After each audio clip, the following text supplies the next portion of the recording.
जय माता दी दोस्तों। आप सभी को नवरात्रि के दूसरे दिन की ढेर सारी शुभकामनाएं।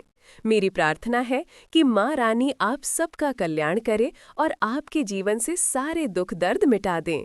आज की इस वीडियो में हम बात करेंगे नवरात्रि 2025 के दूसरे दिन की पूजा का शुभ मुहूर्त, राहु काल का समय, संपूर्ण पूजा विधि, माँ ब्रह्मचारिणी का प्रिय रंग, फूल, भोग और मंत्र। साथ ही उनकी कथा भी सुनेंगे और एक बहुत ही सरल उपाय जानेंगे जिससे आपकी इच्छाएं पूरी होंगी। लेकिन वीडियो शुरू करने से पहले आपसे एक छोटी सी विनती है। अगर वीडियो आपको अच्छा लगे तो कृपया एक बार लाइक जरूर कर दीजिए और कमेंट बॉक्स में जय माता दी या जय माँ ब्रह्मचारिणी लिखकर माँ का आशीर्वाद पाइए। दोस्तों, नवरात्रि के दूसरे दिन माँ दुर्गा के दूसरे स्वरूप माँ ब्रह्मचारिणी की पूजा होती है।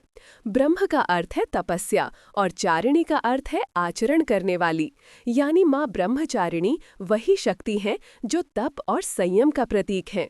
वे समस्त विद्याओं की अधिष्ठात्री मानी जाती हैं। माँ का स्वरूप बेहद दिव्य और शांत है।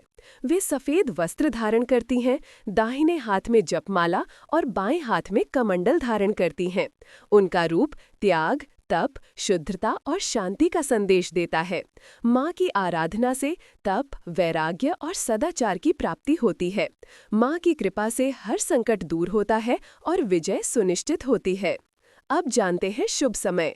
साल 2025 में नवरात्रि का दूसरा दिन मंगलवार 23 सितंबर को रहेगा। द्वितीया तिथि की शुरुआत सुबह 2:56 पर होगी और समाप्ति 24 सितंबर को सुबह 4:51 पर। पूजा का सुबह का मुहूर्त 9:12 से 1:44 तक और शाम का मुहूर्त 7:46 से 9:15 तक रहेगा। अभिजीत मुहूर्त 11:49 से 12:37 तक है। सूर्योदय सुबह 6:10 पर और सूर्यास्त शाम 6:16 पर होगा। राहु काल दोपहर 3:15 से 4:46 तक रहेगा। इस समय शुभ कार्य नहीं करने चाहिए। दोस्तों, पूजा विधि सरल है।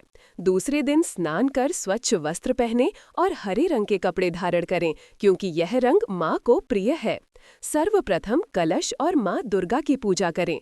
फिर लाल वस्त्र बिछाकर चौकी पर माँ ब्रह्मचारिणी की प्रतिमा या चित्र स्थापित करें। अगर उनकी मूर्ति न हो तो माँ दुर्गा की प्रतिमा रखकर ब्रह्मचारिणी रूप का ध्यान करें। अब माँ को पंचामृत से स्नान कराएं और उन्हें गुड़हल, कमल, गुलदावरी या सेवंती का फूल अर्पित करें। अगर वट वृक्ष के पत्ते या पुष्पों की माला अर्पित करें तो ज्ञान और बुद्धि की वृद्धि होती है। अब भोग में माँ को चीनी, शक्कर या पिस्ता से बनी मिठाई अर्पित करें। पान, सुपारी, लौंग, इलायची भी चढ़ाएं। इसके बाद धूप, दीप जलाकर प्रदक्षिणा करें और आरती करें। अब माँ के मंत्रों का जाप करें। ओम ऐं ह्रीं क्लीं ब्रह्मचारिण्यै नमः या देवी सर्वभूतेषु ब्रह्मचारिणी रूपेण संस्थिता नमस्तस्यै नमस्तस्यै नमो नमः। इन मंत्रों का 108 बार जाप करें। मन से मंत्र उच्चारण करने पर माँ आपकी मनोकामना अवश्य पूरी करेंगी। पूजा के बाद दुर्गा चालीसा या सप्तशती का पाठ करें और अंत में क्षमा प्रार्थना करके प्रसाद बांटें। इस दिन ब्राह्मण को चीनी दान करना भी अत्यंत शुभ माना गया है। अब सुनते हैं माँ ब्रह्मचारिणी की कथा। माँ ब्रह्मचारिणी पूर्व जन्म में पर्वतराज हिमालय की पुत्री थीं। बड़े होने पर नारद जी के उपदेश से उन्होंने भगवान शिव को पति रूप में पाने के लिए कठिन तपस्या शुरू की। इसी तपस्या के कारण उनका नाम ब्रह्मचारिणी पड़ा। उन्होंने 1000 वर्षों तक फल फूल खाकर तपस्या की, फिर 100 वर्षों तक धरती पर रहकर कठोर व्रत किया, कई वर्षों तक केवल बिल्व पत्र खाए और बाद में वो भी त्याग दिया। हजारों साल तक बिना जल और अन्न के तप करके उनका शरीर अत्यंत दुर्बल हो गया। देवता, ऋषि और मुनि उनकी तपस्या देखकर दंग रह गए और बोले, हे माता, ऐसी कठोर तपस्या कोई और नहीं कर सकता। आपकी भक्ति से शिवजी अवश्य आपके पति बनेंगे। यह सुनकर माँ ने तप समाप्त किया और शीघ्र ही भगवान शिव को पति रूप में प्राप्त किया। माँ का यह रूप भक्ति, धैर्य और अनंत शक्ति का प्रतीक है। उनकी उपासना से संयम, आत्मबल और सात्विक गुणों की वृद्धि होती है।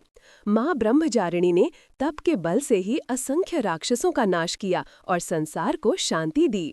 दोस्तों, अब जानते हैं एक इच्छा पूर्ति उपाय। आप एक कटोरी में गेहूं का आटा लें और उसमें थोड़ा सा शक्कर मिलाएं। फिर कटोरी ढककर माता के सामने रख दें और मन की इच्छा बोलें। रात भर उसे वहीं रहने दें। अगले दिन सुबह उस आटे को किसी पेड़ के नीचे डाल दें जहां चींटियां हों। इस उपाय से धन का आगमन होगा और जीवन से दुख दर्द दूर होंगे। तो बोलो, माँ ब्रह्मचारिणी की जय। अगर जानकारी अच्छी लगी तो जय माता दी लिखकर माँ का आशीर्वाद लीजिए और वीडियो को लाइक व शेयर करना न भूलें। धन्यवाद।